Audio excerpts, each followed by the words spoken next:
Thank you for joining with me. Maureen here, and this is little Harley. Harley Rose. Say hi. She likes sitting up here with me. It's so cute.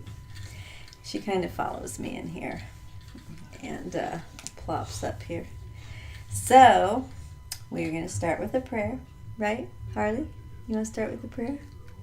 Dear Father, if left to my own devices, my perception will be skewed. I surrender to you everything that I think and feel. God, please take my past, plan my future, send your spirit to redeem my mind that I might be set free. May I be your channel, God, and serve the world. May I become who you would have me be, do what you would have me do, go where you would have me go, and say what you would have me say, and to whom, dear God. God, I thank you for my many, many blessings in this world. Amen. Amen. Thank you. And here we are, lesson 4. These thoughts do not mean anything. They are like the things I see in this room, on this street, from this window, in this place. Unlike the preceding ones, these exercises do not begin with the idea for the day.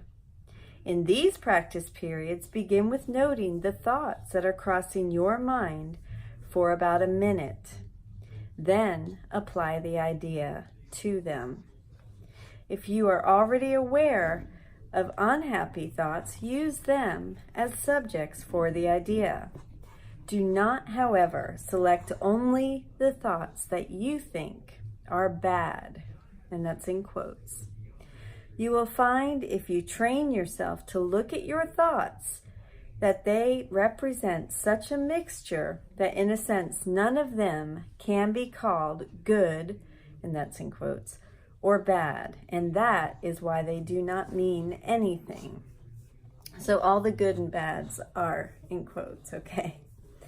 In selecting the subjects for the application of today's idea, the usual specificity, you know what I'm saying, is required. I have such a deal with that word. Do not be afraid to use good thoughts as well as bad. None of them represent your real thoughts, which are being covered up by them. The good ones are but shadows of what lies beyond, and shadows make sight difficult.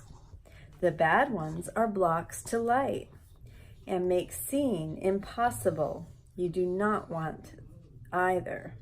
You don't want good or bad, even though you think you do. This is a major exercise and will be repeated from time to time in somewhat different form. The aim here is to train you in the first steps toward the goal of separating the meaningless from the meaningful. It is a first attempt in the long-range purpose of learning to see the meaningless as outside you and the meaningful within. It is also the beginning of training your mind to recognize what is the same and what is different. And Harley keeps changing my page on me. This thought about, hey, Harley, does not mean anything. It is like the things that I see in this room, on this street, and so on. You can also use the idea for a particular thought that you recognize as harmful. This practice is useful, but not a substitute for the more random procedures to be followed for the exercises. Do not, however, examine your mind for more than a minute or so. You are too inexperienced as yet to avoid a tendency to become pointlessly preoccupied. I get that.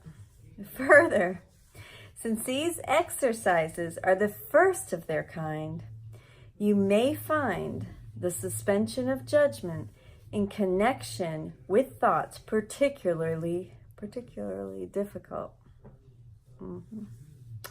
Do not repeat these exercises more than 3 or 4 times during the day. We will return to them later. Lesson 4. These thoughts do not mean anything. They are like the things that I see in this room, on this street, from this window, in this place, depending on your surroundings. Thank you. I love you. Thank you for being here with us. Harley is very drawn. I can't find my little clicker to turn off my camera. So Harley's very drawn to, she always comes in here with me out of all the pups. So I found the clicker. Thank you so much. Have a beautiful day. I love you.